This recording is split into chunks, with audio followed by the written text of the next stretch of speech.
All right, so I'm Tad Reeves. I'm here with Peter Stolmer, and we work for Rackspace. We're part of a unit of Rackspace called Rackspace Application Services. Rackspace primarily is known as an infrastructure provider. We do hosting on every platform, as Dave said. But our unit goes a bit above that and handles the AEM as a platform. And I wanted to give a little bit of detail and context on that because it kind of is going to put a little bit of Peter's presentation on maintenance and rollback procedures into a little bit of context. Most of what Rackspace is known for is that bottom tier that you see on the presentation there, in terms of just providing baseline infrastructure, your VMware or Azure or Google or AWS and so forth, just the gear and the networking and the security. Our unit goes a bit above that in terms of providing what is, in essence, kind of a AEM platform as a service. We install, we tune, we maintain, we provide 3-shift, 24/7 maintenance and monitoring of AEM, and patching, upgrading, things like that. And so, and the whole goal there is to allow people to have their teams leaner in the area of operations and be able to just maximize your focus on just developing your code and what you're good at.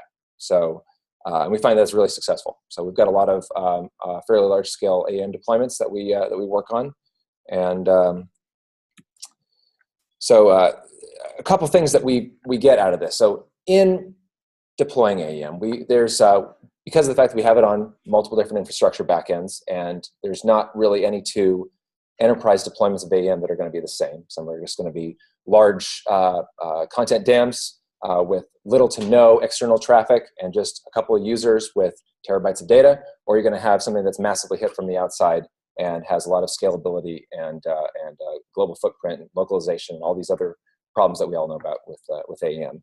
And because of that, the standpoint and the posture that we have to be able to install and upgrade and deploy and maintain and solve, catastrophes and user error and all that sort of thing that can take down AEM has to take all that into account. That we can't have one set of tools that we demand everybody follow, because there's different companies that some are based on Chef, some are based on Puppet, some don't want any config management at all, so on and so forth.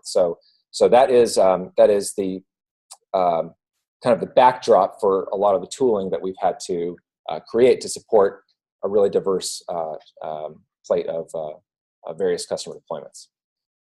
So that being said, I wanted to bring Peter up to talk to the content of the presentation.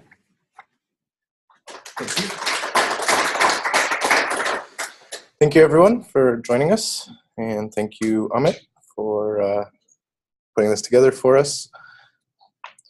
So first, we're going to start with a disclaimer. Because what I'm showing you is a destructive process, please do not ever run this on a shared system. So the main purpose of this is your local system to help you deploy features faster and to help you take more risk. Now, why do we want to take more risk with AEM? Well, we want cutting-edge features, right? Adobe's constantly developing these crazy features that integrate with IBM Watson and third-party services that can be very complicated. And with AEM, it's a very unique platform. Anything you do in the system, so your deployment into the system can alter the base operation of the platform, right? So as a platform management company, how do we deal with this? We can just push a button and take the whole system down. I won't make anyone incriminate themselves. Who has seen a broken AEM instance? Okay, a lot of you, yes. It can break in many different ways. We're going to talk about some of the most interesting, and we're going to talk about some ways to prevent this, and also some ways to get out of it if you do happen to find yourself into a terrible situation. So if you do believe that for some reason this is necessary, anything that I show you today is necessary on a production system, please just open a daycare ticket and have some guidance before you do that. And with that said, so some of the risk in AEM. Bloat. So if you've seen an AEM system that has been running without any significant attention for any length of time, you might see that some things slow down over time. You might see that some parts of the repository won't even load in CRXDE, right? So workflows, you can end up with workflows running a million or two workflows running at the same time, right? If you don't manage this. Versions, AEM keeps a version of everything. So if you update a property, update a page, it's going to set a version. You activate a page, it's going to make a new version. So all these different things cause bloat. And let's say you deal with all that. So let's say you have workflows cleaned up and purged. You can see, we try to purge workflows older than 30 days, right? And get version purge running on a reasonable schedule and that sort of thing. And even if you configure everything correctly with these items, AEM might still just fill up your disk. And let's see why. So AEM 6 uses Jackrabbit Oak under the hood. This is the new repository. This replaces CRX2. And this is multi-version concurrency control. What does this mean? Well, this means a new subtree is created when you update a property. So I have a page, and I set JCR content, JCR title to something different.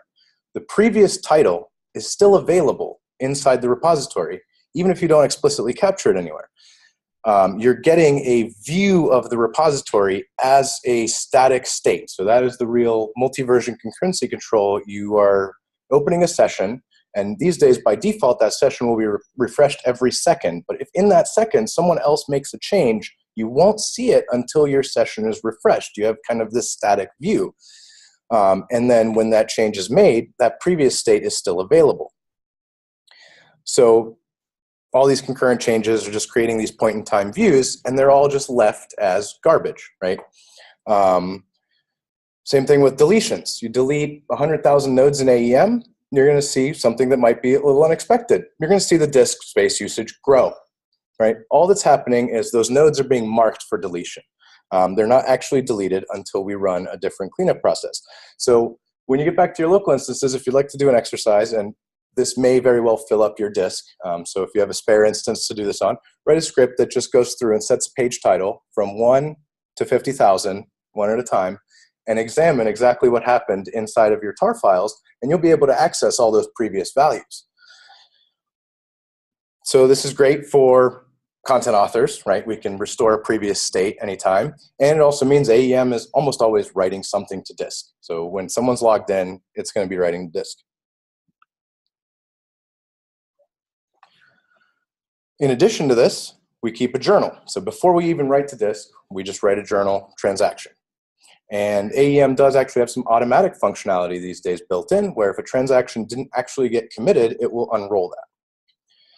This also lets us roll back to any prior transaction. And this is the centerpiece of what I'm going to show you today.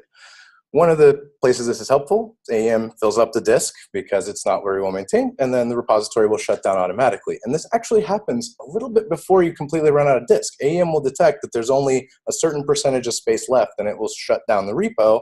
There might just be some uncommitted transactions there. Now, obviously, we don't want to get into that situation at all, right? We don't want to fill the disk, so we should prevent the disk situation in the first place. How do we do that? So we've mentioned workflow purge, we've mentioned version purge. Those are basically cleaning up the repository nodes. But again, those are just deleting repository nodes. So what's going to happen? They're just marked for deletion, disk space grows. Offline tar compaction. This is the main thing. In the repository, offline tar compaction, also known as revision GC, is what is actually cleaning up all those intermediate nodes. And if you were to do the 50,000 title exercise, and then examine your system, and then run tar compaction and examine your system, now you will only have that last set value available. Tar compaction will have cleaned up all those intermediate nodes that are no longer required. Second, data store garbage collection. So we do strongly recommend always separating out the data store. So the segment store and the data store have very different usage patterns. The data store is all binary. The segment store should be mostly text. By default, these are all mashed together inside of those tar files. So you have kind of binary and text data, and then when you want to look up a property, you're going to look through all your image assets just to find that page title. So it's much more inefficient. Whereas we should just separate the data store. You can have a separate file data store, or now you can even host it on S3, and soon they're going to expand that to things like Azure and other object storage. Small note, shared data store, which right now is really only recommended on S3, so you can share this over NFS.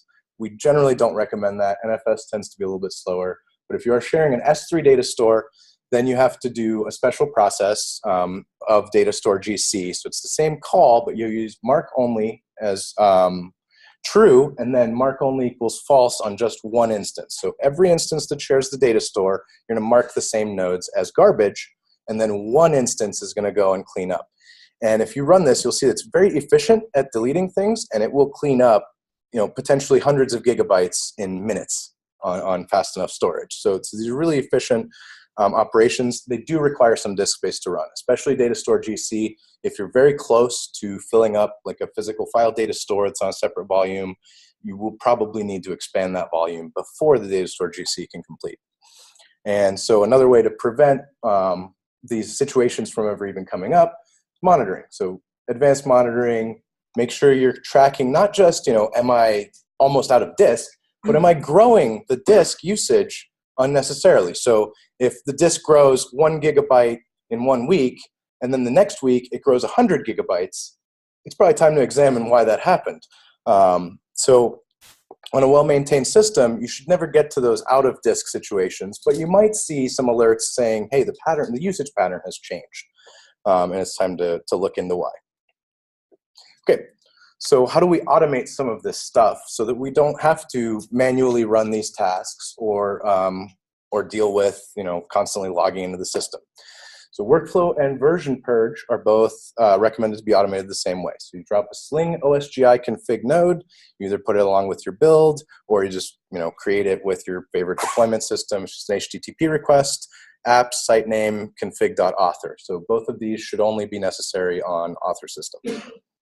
Offline tar compaction, and this one is all AEM systems. So if it's tar MK, which the other option is Mongo MK or RDBMK, those use a slightly different system to do this. But in tar MK, we're going to do this offline compaction process, and it does require AEM to be down, and this requires some external scripting. So you're either going to share SSH keys or have some sort of access system or have a master host that has properly secured access to your AEM instances and can access the actual operating system, right? So you're going to have to shut down services and run the oak run jar and that sort of thing. Now in this case, we're going to use the oak run jar, and it should exactly match the running oak version. This isn't always the case, but after 6.1, this is always going to be the case. So whatever oak version you're running, match the oak run jar to that. Data store GC, this one is automated inside of AEM, so you can go into Tools Operations and go to your weekly maintenance window and just make sure there is a configuration to enable the data store GC automatically. You can also start it using JMX, which is another HTTP request, which you can do using curl. This does need an external data store, so if you don't have an external data store, you won't see the data store GC option. So you go to JMX, you'll say unsupported operation, and just won't run. There's no harm in trying to start it, but it will throw an error. And then we recommend running maintenance tasks on at least one non-production system before running them on production. So you should, first of all, you should have at least one non-production system that looks somewhat like production, right? Okay, so the fun stuff. How can AEM break? Lots of different ways. So data store corruption. That's when someone disconnected halfway through uploading a binary, the storage itself disconnected, S3 went down, whatever reason, something was writing, and the data store. So again, good reason to have a separate data store, because data store corruption in an integrated data store, much more difficult to deal with. So this one, you'll see missing blob errors in the error log, but AEM will generally start up. So that your data store can be pretty corrupted, and AEM will generally still come up, often even enough to log in and do some repair operations. Then the index can get corrupted also. So the index, the Lucene index, is separate and indexing all this content for you. And if your index is corrupted, the index is the one that points to things. So a lot of times AEM will come up and you won't see your content. So you'll see, nothing, or maybe geometrics if it's on a dev environment where you still have geometrics. but it will look strange. Sometimes you will see errors. Sometimes it's only some nodes. So sometimes it'll look okay, but then you try to access, the Japanese locale, and that just doesn't come up, or certain pages in there doesn't come up. So this can be somewhat difficult to detect without really looking for it or just monitoring very carefully. And then repository corruption is the really bad one. So this one, AEM usually doesn't start. You may have seen this authentication support missing. Now, sometimes authentication support missing is a temporary condition, meaning if all of AEM services are going down and coming back up, like from a deployment or configuration change, you might see authentication support missing for a short time. If it never comes back from that, even after AEM's restarted and you just see authentication support missing, you're generally dealing with repository corruption. Another common one that we see is the last bundle you'll see to start is Felix. So OSGI Felix will start up, and that's as far as AEM will get. Now, the good thing about the AEM architecture is all of these can usually be repaired. So unless corruption is extremely severe, and especially if you catch it quickly, you can fix any of these situations. It almost doesn't matter how badly corrupted things get. Now, you might not be able to get to all of your content, but you can usually get to a point where it's better than restoring a full backup, right? If you're losing less than 24 hours. One note is sometimes the system is badly corrupted and we can't get to things inside of the repo, but we might still be able to extract things from the file system. So you can actually rebuild transactions from those tar files. You can also use something like CRX to Oak, build a clean instance, and piecemeal extract what is still accessible and only lose, the actual corrupted nodes and that sort of thing. So AEM does a lot of things to kind of protect us from ourselves in a lot of situations. So how do we repair some of these things? So data store corruption, you can either use JMX, so there's a built-in data store consistency check. Again, with the data store corrupted, AEM will almost always still start up. Or the Oak Run tool, which I will discuss at length, has a data store check option. If your index is corrupted, and if you can still get to AEM, you can re-index by setting this Oak index Lucene, set the property re-index to true. And you should immediately see it re-index. Now this can take a very long time. So this should be done in a long outage window or on a copied instance, right? You can actually copy the instance, re-index it, and then synchronize the difference as well. If AEM does not start, you can force a reindex. So we can actually load into the repository using Oak Run. So we can just start up just the repository, access that, and we can delete some of these Oak index nodes to force it to reindex. One of the nodes is just :async. So you just groovy delete that and then start AEM, and it should start reindexing. Repository corruption is a tough one. So occasionally you will see repository corruption, especially if you catch it immediately, AEM still online. So you can do a traversal check, which will do kind of a basic top level check. That one really only fixes things if it just happened and if it's just a node, like a single node that went missing. So the Oak Run check is much more reliable. So generally with this repository corruption, you're either going to have to do this Oak Run check or you're going to have to do this extraction process that's more complicated. Now, this process that I'm going to show you today, this Oak repository rollback, can sometimes help repair any of these situations, which might sound strange, right? It's not necessarily a data store operation. It's not an index store operation. So why might we be able to repair all of these? Well, generally something happened, right, to corrupt whichever got corrupted. And what this rollback does is undoes the last action in the repository. So if it corrupted the index and we can unroll it, a lot of times we can actually get back to a good spot. And then this is kind of a side note that, in addition to these things, there's some things that might need to be cleaned up. And this may need to happen even if you successfully roll back. So some things may, get out of sync even after you roll back. Replication data, so it lives in var replication inside of the repository. Sometimes things get stuck just in replication queues. Sometimes publisher's offline too long and replication queue fills up. Sling can't really get its bearings. Sometimes there's just an extra replication queue that's not active and sits there for a while. Link checker, var link checker. How many people have ever seen a problem with link checker? So, it will go and check all the links. Sometimes those are not links that you want to check. Sometimes they're IP addresses. Sometimes, they're 127.0.0.1. And the thing about link checker is it will keep checking.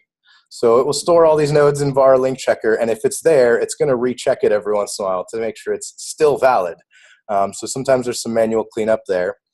Workflows, same thing. So workflows can get a little strange. So if you roll back a whole day, that can get really tricky, right? If you have workflows running. Another reason you should never do any of what I'm about to show you on a shared system. What if your workflow has something external? So a great example, your workflow has already ingested a translation package. So it's been manually translated, zip files come in, your workflow has grabbed the zip file and expanded all your translated content, and now you roll back.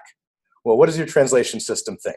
It's already delivered the package. So again, so local systems, things that are not too connected will benefit the most from this sort of thing. And then sling jobs under var eventing, especially you will see often here on systems that have failed, you'll see var eventing jobs unassigned. So you will see sling jobs that never actually made it to a queue. They never got to a replication queue. They never got to a workflow instance. That can build up and cause some serious problems inside of AEM because those sling jobs are constantly going, and there could be a whole lot of them. There could be millions of these running, and it needs to scan through a lot of these. So if you just end up building and building and never clean those up, things internally will slow down over time. And then package snapshots, they're dot snapshot underneath the package. This is rare in recent AEM versions. It's a much bigger problem in CQ5.5, but occasionally you'll see a package that didn't get updated right, and it'll have this old snapshot directory, and that's why it's not updating. You can actually just remove that whole dot snapshot. And the oak run jar. So I mentioned this briefly. This is a jar file you can get from Adobe, and it runs the entire repository. So you can start an oak repository using this, but it has a lot of other options. A couple of the things it's used for: offline tar compaction, the rollback procedure that I'm about to show you, and a couple other repository, data store, and index operations. This works on oak segment tar. Who has ever heard of oak segment tar? So oak segment tar is the new repository architecture of AEM 6.3. So when you migrate to AEM 6.3, even if you migrate in place, the upgrade tool is actually going to run a CRX to oak repository migration. It's a different tar file format entirely. And it does, in all of our testing, it runs a little bit faster than the previous. So this works on the new oak segment tar and the old one, which confusingly is, I believe, named just segment tar. So I call it segment MK. It may not be technically correct, but that's how I tend to clarify that differentiation. So use the oak run jar exactly matching the running oak version almost always, and I will show you one situation where that may not apply. Different oak runs have completely different options. So they keep adding new options. Older oak runs are fairly limited. New oak runs have options to transform indexes, to do a lot of more console operations and do a little bit more surgery. So always get the actual README from the oak run that you're using. So it will be alongside the oak run. And then you'll see this notation in the docs, this @since. So if you read the main oak run documentation, you'll always be reading the latest version. So look for those @since ones, and if you'll see like this says @since oak 1.7.5. Can we use that on any AEM that's released today? No, that feature, if you see oak 1.7, it is not yet available in AEM. So the current version in AEM 6.3 is oak 1.6.3. It's the latest available. Okay, so how do we run tar compaction? So this is a manual, the manual steps to run this tar compaction. It's 3 different steps. One thing to note is the first 2 are optional, and generally on a system that's fairly new, won't do anything. So you'll see, it'll list 2 checkpoints, and it won't remove either of them. So they're both valid. And then the last step, this compact, this is what will clean up all of those old values of properties that have long been overwritten. This is what will actually delete your deleted nodes from the repository. So after compaction, you'll see that your disk space is back to normal. And so how often should we run compaction? Well, we should run it on a regular schedule, right? How often you run it? It might be different for how often your system is used, how many changes. We have customers that absolutely have to run this every week. You know, they don't want to run with huge disks, and they have hundreds of gigabytes of changes in a week. And so if we don't clean this up, we are just going to continue adding terabytes of disk, right? So that's a pretty good recommendation. Most companies can take an outage for a short time, once a week. And we find that this really does not take very long anymore. So this is a process that used to take a really long time, even on systems that didn't experience a lot of changes. And now we see that even systems that are heavily used, sometimes this will be done in 30 seconds, even if it's cleaning up a lot of data. Yes? What version are you referring to when you say recent, like 6.2, 6.3? Yeah, 6.2, 6.3. 6.3 is still faster than 6.2, especially on this. 6.0 is not something I recommend at this point. Question. Yes. When you say very long time, it depends? Hours or days, generally. Hours or days. Yeah, so it used to 6.0, I would not be surprised if a compaction took a day or two, even on a lightly used system. Environments that were less than a terabyte, that we started the compaction on Friday, and it wasn't finished by Monday. Yeah, 48 hours is not uncommon on 6.0. And then we have systems on 6.3 that take about 6 seconds. Wow. So the new segmentar structure is definitely advantageous for this. Okay, so we like to automate things. We don't like to run things manually, so a little bit more flexible. This one will download from Adobe's Maven repository the specified Oak Run version. So you just plug in the Oak version there, and this will download whichever one you want. And then after this point, it's just the normal compaction process. Yes? Are you passing a connection for the training Sorry, for what? for running a compaction? Yes, I will show a couple of those. So these are just the simplest compaction commands. And then some of this is mostly to just show kind of how we script this stuff. So this is another example. If you're running on a local Windows box, we can kind of do the same thing with PowerShell. One thing to note, if you want to run Java from PowerShell, by default, it's going to try to run Windows System 32 java.exe, which is not what you want. So we have to do a little bit of trickery to find the actual Oracle JDK. Is there any possibility to complete a compaction of module-wise, phase-wise? Only in the very newest, and it's still not all the way there. So I think that in Oak 1.8, whenever that makes it into AEM, features like that will be more robust. You can, however, pause and resume compaction in 1.6.3 already. Checkpoint and resume. Mm-hmm.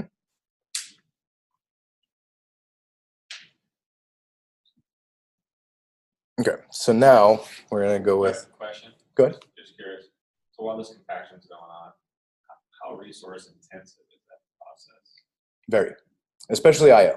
So this is the only thing that's really deleting things in AEM. So it's going to, yes, it's going to use CPU, and it's going to make the disk get a little warm. Mostly disk I/O. Yeah. And on slow disks, so on NFS shared disks, it's gonna go really well. So you want a fast disk for this room. Okay, so one of the things we can do is roll back to the last known good revision. This is the standard process for a corrupted repository where AEM won't start, and we think that the corruption was caused somewhat recently, preferably by a disk write. So one common thing the time that this is needed is, let's say AEM did fill the disk and it won't come back up. You may just have to roll back to the last known good revision. So this first Oak Run command, well, first back up your journal log. So always back up your journal log before you're doing any of these operations, because we're going to edit the journal. So we're going to find the last known good transaction. So this Java oak-run jar check command is going to hopefully, and this could take a very long time also, this is scanning through the entire repository and trying to find, it's actually scanning through the last revision of the repository, and then it's going to step backwards and just keep going and doing these traversal checks until it finds one where it can traverse the entire tree. And then it should, if everything goes well, give you a transaction ID or a revision ID and say, this is the last good revision I've found. Then you're going to find that transaction in the journal log, and you're going to make that the last line of the journal. So everything after that you can delete. And I'm going to show you a quick way to do that in a script, but you can do any text editor that you like. You know, if you like Vi, you can just go to the next line, do D-G, and it'll delete the rest of it. You can use sed, which is what I'm going to show you for this other process. But the point is, this is going to find a revision, hopefully, and then you can roll back to that last good revision. And this is fairly standard, this is fairly well documented. And this is where I started thinking, well, if I can go back to the last known good revision, that means I can go back to any revision, right? And that's exactly where this magic happens. So we can just, instead of finding the last known good revision, we can capture a transaction ID. And then same thing. So then notice the last step is run tar compaction. So that's why I've explained how to run tar compaction, because the tar compaction is what will actually unroll those transactions after the journal. All of this is only in AEM 6. So AEM 6 has Jackrabbit Oak. This is possible in CQ55. And if you really need to do it, it's painful. But you basically do manual surgery. You can manually unroll the transactions the same as this process. So in AEM 6.3, they've even made it easier for us. So in 6.3, everything is a little bit easier. You don't even have to really do anything beforehand. This is always available. It has the timestamp in epoch format. So seconds since January 1st, 1970, also known as Unix time. And that is this last column you see over here. And so we can just look at that and say, okay, I want to go back to this particular time. You convert it to your Unix time, and you know exactly what your transaction is going to be and what time. Now, in 6.2, and I say AEM 6.0 Service Pack 2 to 6.2, before Service Pack 2, this rollback wasn't very reliable. So if you want to do this, please make sure you're at least on Service Pack 2 on 6.0, really 6.1, 6.2, and it's even easier and better in 6.3. So in 6.2 and before, we're missing this last column. So you only see these this first transaction ID and the word root. So you'll see this transaction ID, and the part after the colon is called an offset. So you'll see a lot of those are the same because of where in a tar file the data is. Okay, so how do we make this even more useful? Even if we're not on 6.3, we don't have the timestamp, we don't know what this transaction actually means. Well, we just capture the transaction ID. And we do that before we make a high-risk change into AEM. And so here's some examples of changes that can break your system. So installing a cumulative fix pack or a hotfix. So an individual hotfix, this is going to change the operation of the system. It may not come back up, right? A lot of hotfixes are going to stop internal services, potentially including the repository service, especially if you're doing something like an oak update. Some cumulative fix packs, by 6.3, the cumulative fix packs will actually update oak as well. Package of code and content. So you can actually just deploy content that is undesirable, right? You might overwrite a bunch of things that you didn't mean to overwrite. You might just deploy code that has an observation listener on /, and that's not going to go so well either. Before running a script or just deleting a bunch of nodes. So you might have to run a script to add a property to all the JCR contents in the system, and that's fairly risky, right? You may end up corrupting a bunch of data. You know, this is a good time to just capture this transaction ID. Same thing, system level configurations. If you're dropping OSGI configs or editing system console, which I do not recommend making changes directly in system console, but people still do it. Or you're just overriding something new from libs. So you're copying something out of libs or using Sling resource merger to just override system level behavior. Really, before performing any action in AEM that you think might need to be undone as if it never happened. So how do we do this? Well, first of all, how does the transaction happen? We create a node. So if we create a node, after a short time, you will see that node commit, and you can just watch your journal log and log in. And why does logging in create a node? Well, it gives you a token. So as soon as you log in, you'll see after maybe a second at most, you'll see that transaction ID append. So you basically either log in or make a node, which is easier to do from automation, just touch a node. I use a node named checkpoint. And then you just wait for that transaction ID to change. And so once that transaction ID has changed, you know you have committed that transaction, you know you can get back to this point, and you can do just about anything to that system and not be as worried about it, right? So if you're running pre-6.3, capture the Unix time. If you have a timestamp, what I do is I actually post the human readable timestamp and the epoch timestamp back to that checkpoint node. And so we always have it. Now you can do your change. And the other thing is you want to do this pretty quickly, right? So you want to capture the transaction ID, make your change, and validate whether that change succeeded or not.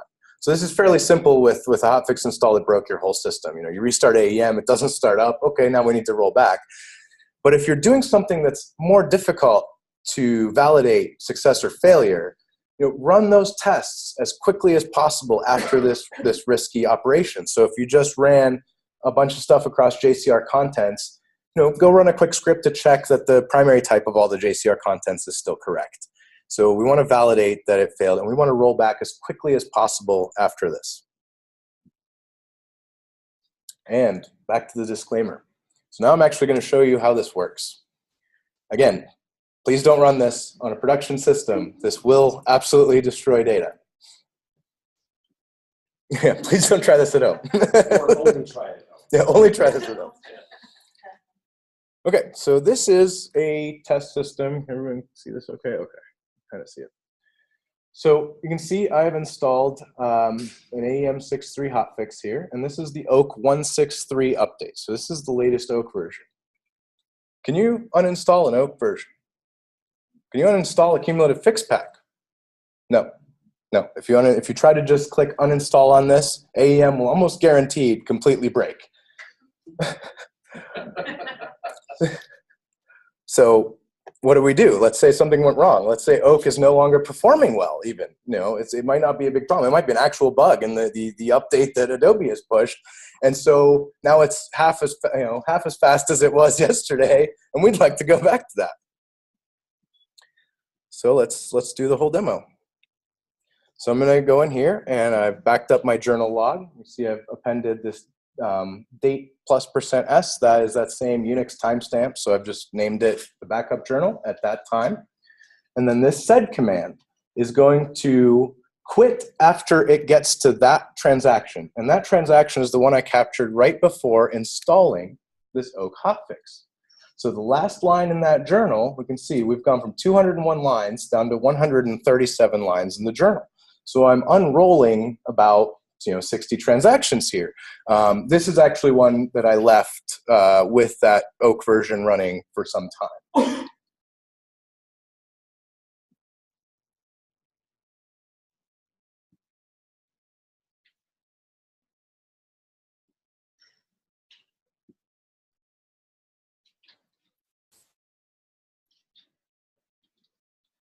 Okay, this is not playing.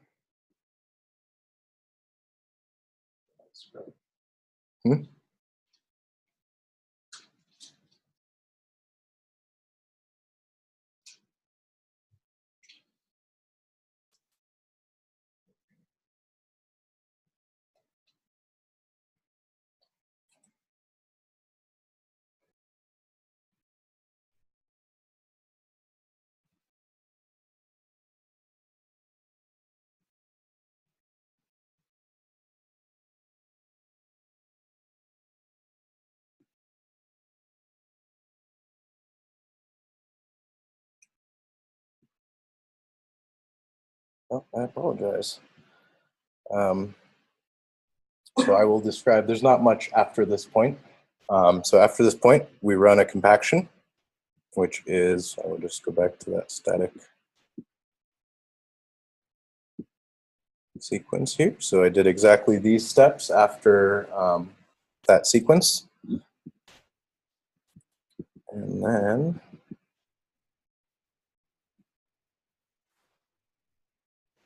unfortunately, that video didn't play.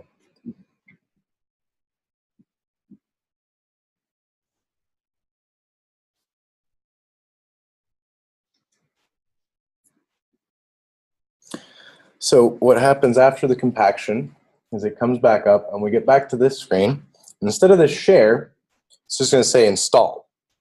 So it did successfully unroll this oak hotfix, which even Adobe says is completely impossible, right? So this is a really great way to install and test new stuff, right? You can be cutting edge. You can deploy something as soon as they release it. You can start testing out new features without worrying about, am I going to break my local system? Am I going to lose a bunch of work? Am I going to have to restore to a backup from 24 hours ago? Now, obviously, I definitely recommend having a full backup, especially the first time you try this. But I have done a lot of these, and this is fairly reliable. So this is definitely something that, I haven't had one of these fail. Now, what do you think happens if this does fail? What do you have to do? You're going to restore a backup. There's nothing else. If this fails, once you run that compaction, the journal is only going to be one line. So it will unroll all those transactions. There's no more, I'll just go back to a previous point. So this is why we're carefully capturing that exact transaction that we want to go back to, and we have to be fairly sure that that is the right spot. Good. How long did it take to do the compaction to set all the time? So yeah, I really wish this video worked. The whole process is 9 seconds to roll back to this transaction. And this I did intentionally leave running for an extended period of time so that it did build up even more transactions. Normally we're only unrolling a couple of transactions. In fact, when I do this with a script, I check the number of lines in my target journal and the number of lines in the source journal. And if we're unrolling too much, we don't do it. So it's pretty reliable, and it's much faster than restoring a backup. So that's really why we like this process. In addition, it's kind of that safety net in addition to your parachute, right? So you don't want to always restore a backup, especially if your backup restore process is put in a ticket, wait a few hours for someone to pick up the ticket out of the queue, and you're just looking at a broken instance and want to move on with your work today, right? So this is a great little extra thing to keep in your pocket to say, hey, I won't have to restore this backup unless this goes wrong, right? This is definitely for those points where you're probably restoring a backup anyway, but it's something to try before you do that, right? All right, and then a couple extra notes on this general tar compaction process. So you'll also hear revision cleanup or revision GC. It's the same thing. In 6.3, they say there's online revision GC. It works. However, it only runs when a large amount of garbage can be cleaned up. So on a local instance, just run offline compaction. This is gigabytes. It has to actually have a several gigabyte delta by default before it'll ever run that online compaction. Okay, so this new format, segment oak tar. Yeah, so the old one is segment tar. Huge difference. Should be really clear whether we're talking about segment oak tar or segment tar. So you might be able to see why I call it segment MK for the old style. And there's this nice list of changes here. So the actual Jackrabbit oak documentation. Oh, we're not actually sharing this. Well, when you get this slide deck, please check out the list of changes in the oak documentation. There's some really good stuff in there, and it'll kind of help you work with this new repository format. So there's stuff that works more efficiently. The same stuff kind of applies, localized data storage. But one of the things that's interesting is now we keep a list of blob IDs. So we point directly to blobs in the data store, and so we don't have to look those up in the segment store. There's a whole separate region where we just look up really quick the blob ID and pull it from there. The index is also stored separately now. So there's definitely a lot of compelling reasons to try to move to 6.3 with segment oak tar, even though it does introduce a little bit of complexity to actually migrate. have you found that the online revision cleanup actually does reduce the offline compaction? I'm sorry, what do you mean? Like, does it actually help? Like, has it provided benefits for you at Rackspace? We still run offline compaction. We like to. One thing that's kind of problematic with this online revision GC is there's really no time schedule. When you hit that delta that AEM thinks internally is it's time to clean up garbage, it's going to clean up garbage even if there's 100 people using the system. So we would still rather take a very controlled maintenance window that's agreed to by the customers, and we know that at 2 a.m. on Saturday, it's going to go down for up to a couple hours. Really, it's 30 seconds for tar compaction, and run through the garbage collection process. Now, one thing that's interesting is that garbage collection doesn't clean up stuff in the last 24 hours. So a really good strategy is to run data store GC exactly 24 hours after your compaction. So the compaction will kind of free up some nodes, not just in the segment store, but those nodes reference data store nodes, right? So now you have unreferenced data store nodes that you can clean up, but if you run it right after compaction, a lot of that is still going to stick around because it's within that last 24 hours, and you'll get some output saying, we only cleaned up, 200 of 6,000 blobs identified because they're too new. So 24 hours after compaction, running data store GC. And the way we do that is we run compaction at the set time, and then we set our weekly maintenance window to 24 hours later. So that's inside the AEM system. And so even Adobe recommends offline compaction, even if you're on the revision GC, because the revision GC, things are still using a lot of those nodes, and things may be referencing nodes. So you might have a session that just overwrote a property, and that old value of the property is still referenced in that session, so we're not going to actually be able to clean it up on online revision GC. The more efficient you are at not leaving sessions open, the better the revision GC is going to work. All right, so general AEM performance stuff. This is kind of extra stuff that I thought we would cover. So out of the box, AEM performance, primarily dependent on fast I/O. Why is that? Well, because we are append only, so we're writing to the end of the tree, but we're doing a lot of random reads. So we need to be able to write really fast to one spot while also reading from anywhere in that whole repository. The bigger the repository, the more data there is to scan, and this is another reason why we want the external data store, right? So the external data store lets you take your terabyte of assets and not scan that when you're just reading some node properties, right? You might have a terabyte of assets and only have a 2 gigabyte segment store. That fits in RAM, and that is in fact the goal. So we want some OS tuning. So Windows and Linux both by default have some middling settings that are decent for desktops, they're good for servers, but they're not great for enterprise applications. So we kind of open up a lot of the space. We want more sockets available. We want more RAM for the network. We want more file descriptors because we might have a terabyte of stuff there. And that might be millions or billions of files, right? XMS and XMX, do you guys know what that is? Anybody never seen that before? Okay, so max heap and initial heap. We want to set both of those the same. Why do we want to set those the same? If you don't set those the same, the JVM has an internal mechanism to adaptively size the JVM. But that takes work. So you're going to dedicate some CPU time just to resizing your heap. And AEM uses a lot of objects. So it's really best if you just have a bunch of heap allocated, and you will see AEM just absolutely going nuts on the heap. So heap and off heap memory. So people might be surprised by this. You have a 16 gig instance. I'm not going to give you a 16 gig heap, not even close. You're going to get an 8 gig heap. So if you want really fast AEM, you start with something like a 32 gig instance, which lets us have a 16 gig heap. And then we set 12 or 14 gigs on this max direct memory size. Why do we do this?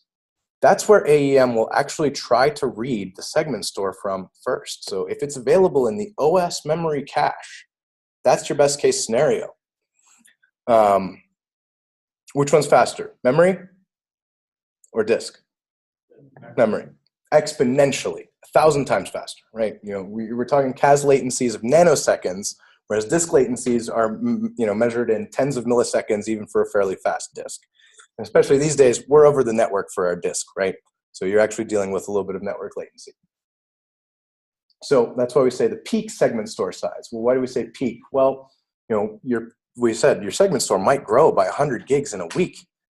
So whatever that peak size right before you run tar compaction, if that fits in your off-heap RAM, that is your best case scenario. AEM is always going to read data really fast because it's never going to have to go back to disk for text properties, right? It's only going to really have to hit disk to write stuff and to write out data store nodes. Hey, external data store, faster, recommended. We've covered a little bit of this, but yeah, keep your binaries separate from your text. They have different usage patterns. If you have a lot of assets, you can make this even faster by just giving a separate whole volume. So you can have 3, 4 different volumes. In later AEMs, we can have a volume for the index. We can have a volume for the segment store. We can have a volume for the data store, and have everything tuned to fast storage, and we can read from all of them at the same time, right? And no contention on the OS layer. Unpack the jar instead of double-clicking quick start. I recommend you do this even on local development instances. AEM behaves differently when running quick start. So it will run kind of a Java web start rich thing that requires some resources. And the unpacked jar is going to be a lot closer to what you're going to go deploy into once you get into your CI/CD cycle and once you get into production. Okay, always use no sample content. Very confusing. It has nothing to do with sample content. It actually sets, 12 different settings, right? So in addition to not having geometrics or now we retail, this actually sets some things like turns the debug filter off, which is really not good to have on in production. It sets some things related to minify, gzip, that sort of thing that you really want configured for production-ready systems. You could end up with a difference of 40 megabytes of JavaScript trying to be delivered to the browser if you don't have this production-ready mode turned on. And then this last one's really important. Performance test with everything. So your infrastructure, your configuration, your code, and your simulated load. This is a big one that a lot of people don't do. Simulated load, similar to what you're expecting in production. A good one to do is, you'll have search traffic, right? And yet a lot of people don't necessarily test search, or they'll test search, but you might not test the real-time typing search, which tends to be heavier. We find more problems with the real-time search suggestion things than actually fully calling search. So try to figure out, and obviously sometimes we don't know, but you kind of have an idea of, okay, this is what this site or application looks like, and as a user, I'm going to kind of gravitate toward these functions, and these are the actual function calls. So don't just like load a page, right? Actually interact with your site as a user during your performance testing, because otherwise your data is just not going to be accurate to what you go live with in production with. And then this is mostly for when you guys get this slide. This is a really good list of stuff if you're interested in Oak. If you're not interested in Oak, maybe skip to like the last two there. But these are really good documentation. We have the old format, the new format, how are records stored, how do these tar files look. Now these transaction IDs are interesting. So if you unwrap one of these tar files in the segment store, you'll see something that looks a lot like the transaction IDs that I just showed you. And I mentioned you can unroll them manually in CQ55. That's exactly what we're doing. We are unrolling those transactions out of those tar files. So if you have any interest, it's really fascinating to look at how this stuff's actually stored and why it performs so well. So one of the interesting examples, everything is O-log-N with Jackrabbit Oak. So creating a whole subtree or reading, also, same thing. And this stuff will really get into why that is and how things are laid out. And you can use a lot of that to make sure you localize your data. You're always reading from a small number of segments for your actual usage when your actual users are using your application. And that is how you can get really good AEM performance. And then you can combine what we just showed you to really deliver cutting-edge features without worrying about breaking your systems. Thank you.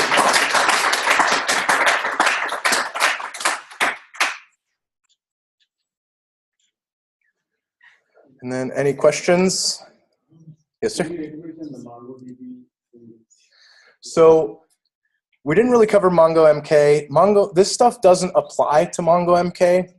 And MongoMK is actually a little bit easier to work with in a lot of this stuff. So One thing that I do recommend that gives you this functionality in real time, put a delayed replica on your Mongo replica set. So in addition to your 3 or more node replica set, you're gonna have a replica that reads only. It's never actually serving traffic to AEM. And you can say, I want this to be an hour behind, or 30 minutes behind, or 5 minutes behind.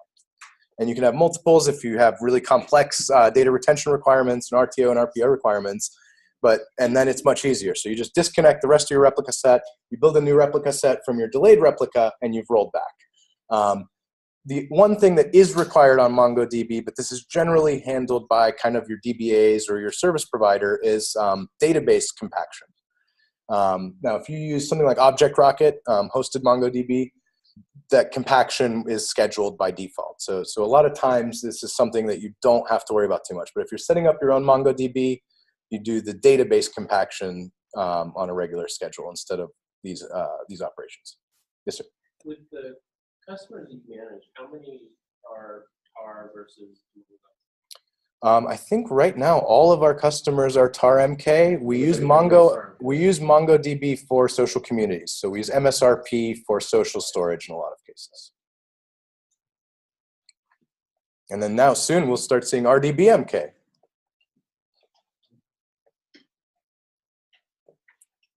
Yes, sir. I mean, you use a bunch of the 6.3. Yeah. Stuff like the like online compaction. So I was talking about that offline revision GC is online compaction. So that is the stuff where, yes, it works technically. It requires a very large delta before it will even start, and it's still inefficient enough where we tend to recommend the offline compaction right now. Does it slow down anything while it's running? It actually uses kind of it uses a separate checkpoint. So it will kind of take the snapshot of the repository, but yeah, it is a pretty heavy operation. So if you've got 100 users logged in, they're definitely gonna notice if revision GC starts. Especially if Yes, you're already disk IO bound, so it's Yeah. going to be super heavy on disk IO. It's going to be heavy on that. Yes, sir. Can you talk a little bit about the disaster recovery, especially if you have a huge Well, we have really good like full block copy backup infrastructure. So that's one thing that we're very lucky at Rackspace. We like to say, we have the world's deepest toolbox. We have global data centers. We have racks of gear. So yeah, we definitely have frequent backups and the block by block backup. And this is kind of our extra safety net. We also have a lot of customers that do DR cross-world. So we have customers that will have like a primary data center, and then they will ship data to something like Hong Kong for DR. We also have a lot of customers that will actually just split traffic globally. So sometimes with publishers, it's fairly easy, right? Your DR infrastructure is at another publisher somewhere else. It's author that's tough. We still run a lot of cold standby. It's the best we have in a lot of cases if you're not willing to go Mongo. The Mongo thing is going to be interesting. So I think by Oak 1.8, Mongo MK is going to be really good. But right now, the issue with Mongo MK is it's really slow at counting. And there's no real caching. So you can do fast query size, you can do guess totals, you can do some estimates. But if you ever have to count a result set on Mongo, it's exponentially slower than on tar MK. Oak 1.8 is hopefully going to introduce a caching segment store. So you're going to actually be able to do those fast counts and those fast queries, and it's going to just transitively save to Mongo on a schedule. So at that point, I think Mongo will start seeing some more viability. And when you're going to do something like AWS, our DR posture is entirely different than what we do in a managed virtualization environment. A lot of times, if you're going to go to AWS, your DR really comes down to how often are you snapshotting, how good is your config management to be able to go and rapidly stand up a new infrastructure based on a snapshot that you just took. And a lot of times, these guys that are moving from an on-premise data center to AWS, they end up forgoing a separate DR environment because if you have all that automation that can reliably and quickly spin up a new environment, you don't need to keep another one warm. Because a lot of times your DR isn't anything besides destroyed data like this is. And if you want to just go back to an hour ago or before that last deployment or before that guy got into your site or whatever it was, and then just go stand up in the environment, that's the